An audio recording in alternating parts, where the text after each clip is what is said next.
What's going on, guys? My name is Triforce Addiction. Welcome back to another COD mobile video. So today we are going to be talking about polychromatic camo and how to get it, as well as the changes for tournament mode. So we finally reached season 3 of tournament modes, and I don't know if it's the last one because still I'm still kind of wondering what's going on, because the calling card does say final tournament, so this might be the last one for the year. But yes, we have the new polychromatic camo. I initially thought it was animated, but no, it's actually kind of like ether crystal. Well, it's pretty much a variation of ether crystal. It takes on a blue marble-like form. It does look pretty cool, but at the same time, if you're a person that runs ultra graphics with mediums, ultra frames with medium graphics, you're not really going to enjoy the camo in its entirety. And that's mainly because currently right now we don't have a parallax effect for those lower settings. So in short, this means that you don't get to actually enjoy the 3D effect that you would normally get if you had ether crystal or even this camo on high and very high graphics. I don't know, there's a lot of theories to it. They say that it's like a visual bug. A lot of people are saying that that's going to be fixed in season 8 or even in season 9. But I'm not really too sure, and I'm already at the point where I might just accept that it's not going to go the way that we want it to go. But for all of you guys that run high graphics, it is very well worth your time, because this is an insanely great camo.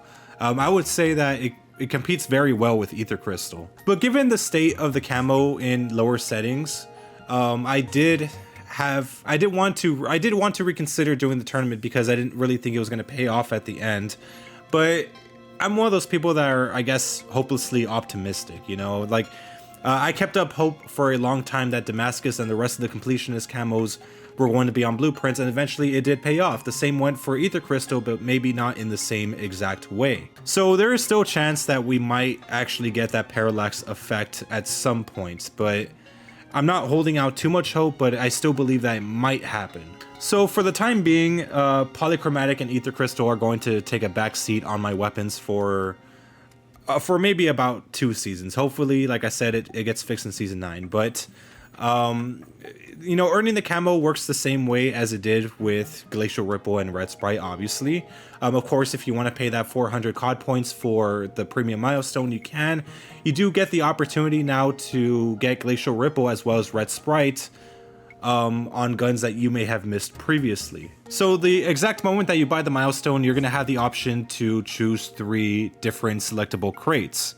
Or I guess like 2 different, I'm not really that sure, but you're able to select either a Glacial Ripple selectable crate, a Red Sprite selectable crate, or, you know, just the current camo selectable crate. So basically, any gun that you kind of regret not getting. For me specifically, it was the Kilo and the M13, because I do have those mythics, so they do, like, Red Sprite looks absolutely incredible on both of those skins.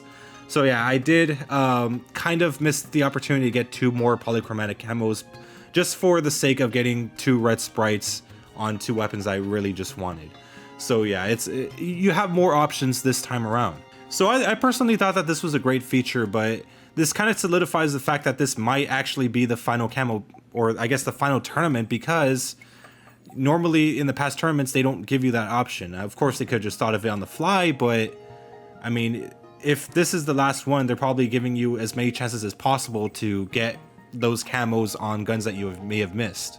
So luckily this week it wasn't really that stressful. For some reason I got like the dumbest players ever, and normally I never get that. I get the worst of the worst.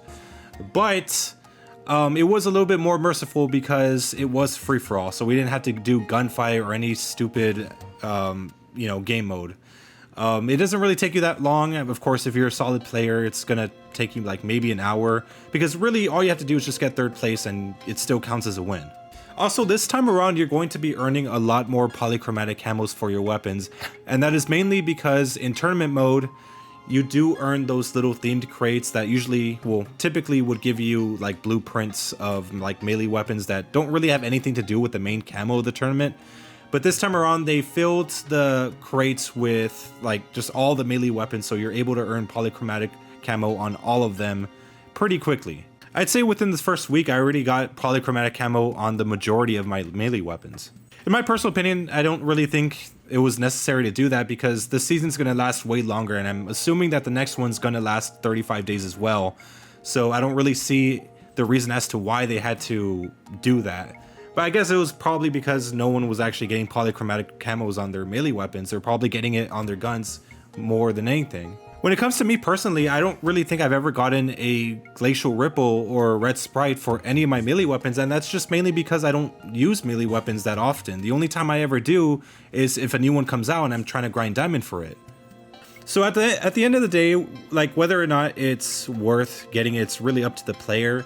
For me personally, like I said, I'm just doing it for the sake of content, and plus, you know, just in case they add the parallax effect later on down the line, which does suck, like I said, because I don't get to enjoy it the moment I get it. And you know, like I said, I don't really want to go into high graphics with like max frame settings, because it's just too much of a transition for me. But really, for all of you guys that run high graphics, I mean, I really hope you guys are actually enjoying it, because man, I really would love to, but you know, life sometimes works in weird ways. But anyways, guys, I hope you guys enjoyed this video. Make sure to leave a like, make sure to subscribe for some more COD mobile content. I'll see you guys next time. Thank you.